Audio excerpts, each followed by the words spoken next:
where did that grenade come from that killed me? Did you see how that, like, I did that barrel roll and then hit 2 guys and it all blew up? And wow, that was awesome. So he just got sniped and then cartwheeled over the side and then got run over by a warthog. We flipped 6 times in the air, landed it, and kept going.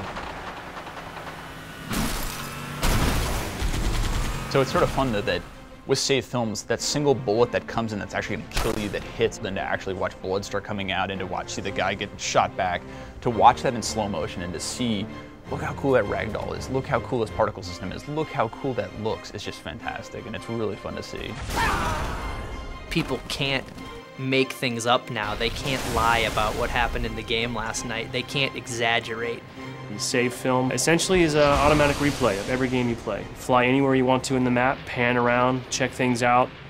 The amazing thing about Save Films is that you can actually relive any moment that happened at any time and look at it from any angle. If you're not quite sure, how did they actually get the flag out of our base when we supposedly had 3 guys guarding it? Now it's easy to go back, watch the film, see what they did. The controls basically work exactly how you would expect them to. It's so simple conceptually, but making it a reality, it took years. Your first person, if you click the right stick, it shows you what that person was looking at from third person. The other option you have while you're following someone in third person is to break out into a orbiting cam. So anytime you hit the right stick, you automatically move out into this orbiting camera and you can zoom in and out. I'll say it. I did not know that the Warthog actually had like an internal like dash lights and crap. And so then like I'm flying around and I'm like, wait, what? Like there's actually like lights in here? There's 2 ways to rewind. You can either press left on the D-pad, which is a shortcut, or you can bring up the control pad, highlight the back button on the control pad, press A, and you'll rewind that way. Every time that someone rewinds in a Save Film, I hold my breath because there's like, it's like God reaching in and being like, make magic happen, and then it magically just keeps working. Like, the complexity of that system is so insane. Now the other cool thing is the ability to go into flying camera, and you do that by hitting the Y button, and that breaks you out into a free roaming camera.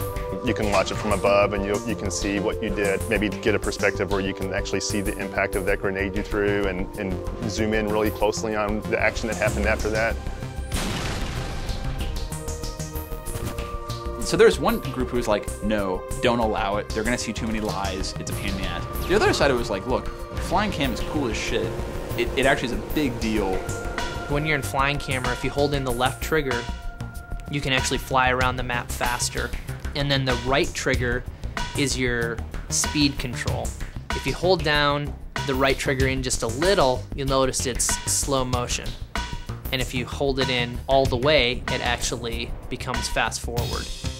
I want people to be able to make those snippets, be able to make those moments and share them and be like, look at this awesome game, look at these crazy things I did, and that's so awesome. And I want that to be inside our engine, not to have to go to some external site.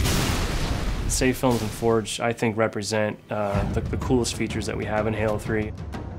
We're giving them the tools to basically play Halo how they want to play it. They can set up any map however they see fit. It's just crazy how much a map will change with just a small variation of either weapon placement or just where the flag spawns in CTF. If you don't like it there, move it 1 meter to the right. If you want to in Forge, you could build your own base on the beach, maybe add some turrets for defense, add some crates to hide behind. Try building a building out of fusion coils and then blow it up. You could have 50 versions of Sandtrap that are each built differently, that each emphasize a different type of game style. Forge is actually an old school Bungie name. It was the name of the map editor for the Marathon games. It's kind of a nod to the hardcore Bungie fans. One of the guys on your team is this partially omnipotent little monitor flying around, dropping weapons for you and holding crates to block enemy fire, picking up your Scorpion and carrying you to the other side of the map. It's like the hand of God that has come and picked up this large vehicle and started slinging it around right in front of this guy's face. Your buddy can drop a bubble shield in front of you, now instantly you're protected. Maybe now you'd like to go on the offensive, ask your buddy to drop a Spartan laser for you. Next thing you know, you've got a laser in real time. Once we realized we could do something like that, we're like, this will be the mother of all multiplayer matches. You can manipulate everything on the map. It's not just weapons and grenades and vehicles. It's spawning. It's where the flag sits. It's where the turret sits. It's every single object in the level.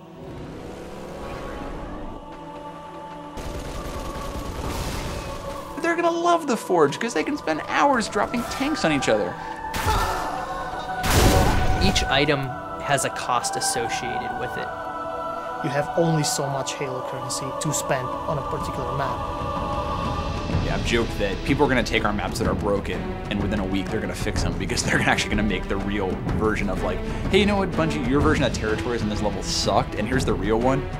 we're not really sure what people are going to do.